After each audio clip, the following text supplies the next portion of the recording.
าพประวัติศาสตร์33ปีผ่านมามิถุนายน1992 2025การเยี่ยมยามธงไลยินแขวงเสียงขวางสปปลาวเมื่อต้นเดือนมิถุนายนปี 1992 พระบรมโอรสาธิราชสยามมงกุฎราชกุมมารนำพาทางโดยทานภูลศรีประเสริฐรัฐมนตรีว่าการกระทรวงการต่างประเทศแห่งสปปลาวและทานทองลุนศรีสุฤทธิ์1นักบูหารนักคดีมหาวิทยาลัยแห่งชาติสปปลาวและออสเตรเลียเปิดเผยปริศนาความเป็นมาของธงไหยินแขวงเสียงขวางเป็นบ่อนฝังศพหรือสุสานคนบูหารสมัย 2,000 ปีก่อนอันมีลักษณะพิเศษด้านจุดที่ตั้งแยกห่างจากชุมชน2ไหใหญ่ไว้น้อยหินเนื้อดีหินเนื้ออ่อนมีฝาปิดบ่มีฝาปิดเป็นการยั่งยืนเทิงฐานะสนสันของผู้ตาย 3. เอาศพพร้อมด้วยวัตถุมีค่าที่ค้นพบฝังไว้ใต้ดินและเอาไหยินมาตั้งด้านเทิงเป็นสัญลักษณ์ปักไม้และปกป้องไว้ไหยินใหญ่นักฮอด 3,500-4,000 กิโลกรัม 4. ภายในไหยินอาจใส่วัตถุของเครื่องใส่ลือเครื่องไว้อุทิศทานให้ผู้ตายเป็นเหมือนทาสอธิบรรพบุรุษในยุคปัจจุบันที่เฮาเห็นอยู่วัดวาอาราม 5. ไหยินที่มีสภาพสมบูรณ์ดีแม้นเห็นมีน้ำเต็ม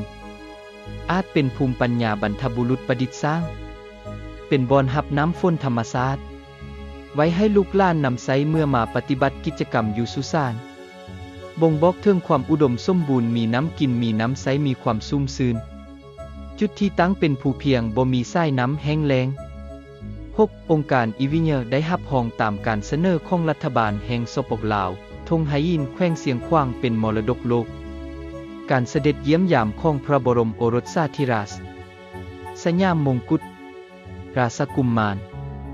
เป็นการสร้างสายพัวพันที่ดีงามของทั้งสองชาติ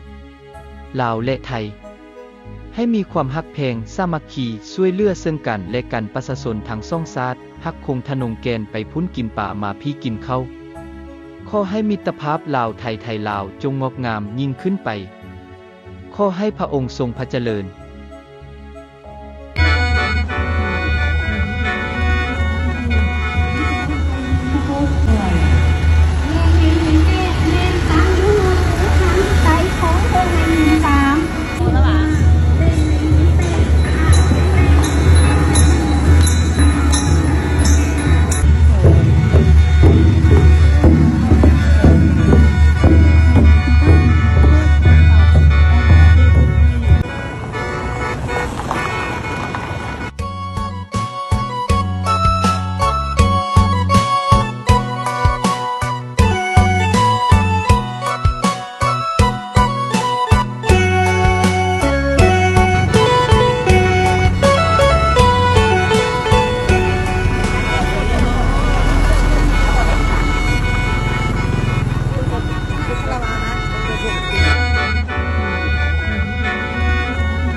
ขอบใจที่เข้ามารับชมช่วยกด Subscribe ได้เด้อขอบใจหลายๆ